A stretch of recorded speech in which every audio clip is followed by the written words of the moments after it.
Halo Sobat Alternativa, balik lagi. Di video kali ini kita akan bahas terkait dengan penggunaan tanda kurung nih. Nah, sebenarnya tanda kurung tuh yang kayak gimana sih? Nah, teman-teman harus hati-hati ya, karena ada dua jenis tanda kurung. Ada tanda kurung siku dan juga ada tanda kurung yang biasa.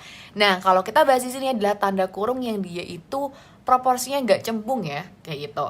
Nah, ini terdiri dari dua, ada tanda kurung buka dan juga ada yang tanda kurung tutup. Oke, kita akan bahas satu persatu ya penggunaannya. Yang pertama, tanda kurung digunakan untuk mengapit keterangan tambahan, seperti singkatan atau padanan kata asing.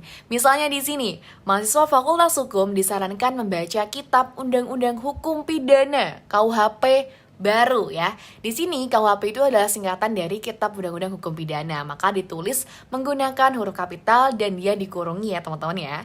Lanjut di contoh yang kedua, banyak pemengaruh atau influencer. Nah, pemengaruh itu teman-teman, itu adalah kata yang sudah disamakan dengan makna influencer. Jadi pemengaruh ini makna dari bahasa Indonesianya si kata influencer. Seperti itu ya. Oke, nah influencer di sini juga dia menggunakan huruf miring ya, karena dia masuk kata asing.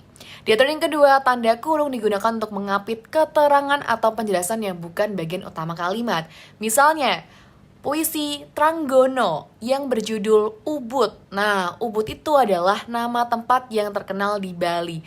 Jadi, yang ada di tanda kurung tersebut ya, yang diisi di tengah-tengah tanda kurung itu adalah penjelasan dari si kata Ubud. Tetapi di sini bukan bagian utama kalimatnya, karena mungkin dari penulis ingin menjelaskan.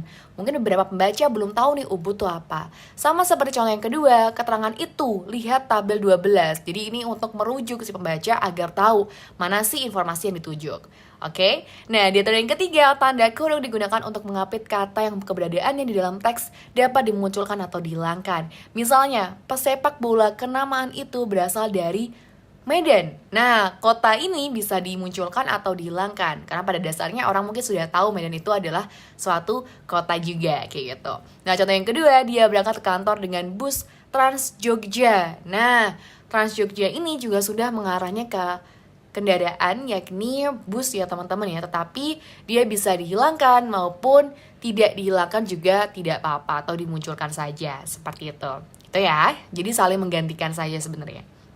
Nah, di aturan yang keempat, tanda kurung digunakan untuk mengapit huruf atau angka sebagai penanda perincian yang ditulis ke samping atau ke bawah di dalam kalimat. Misalnya, faktor produksi menyangkut A, ada tanda kurungnya ya, bahan baku, B, biaya produksi, C, tenaga kerja. Nah, ini ketika dia dirincikan secara horizontal. Kalau dia secara vertikal, teman-teman tetap sama. Jadi tetap menggunakan tanda kurung ya.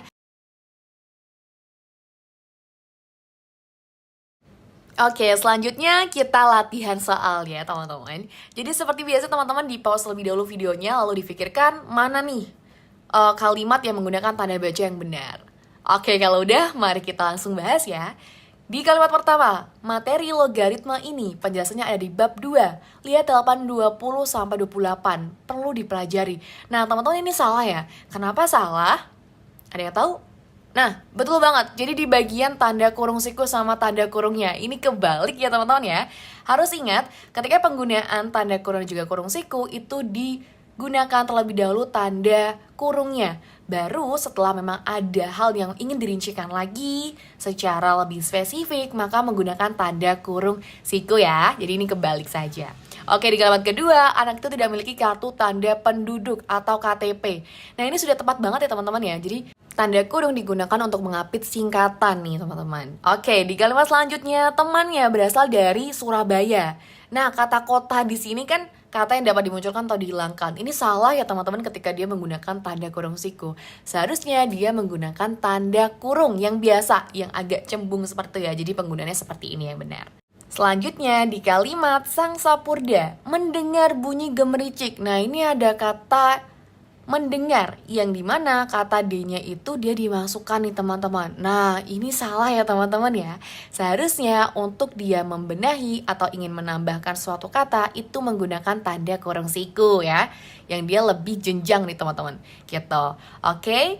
Nah, jadi kita lihat di sini yang benar hanya yang di kalimat kedua. Oke, segitu dulu video kali ini. See you di next video.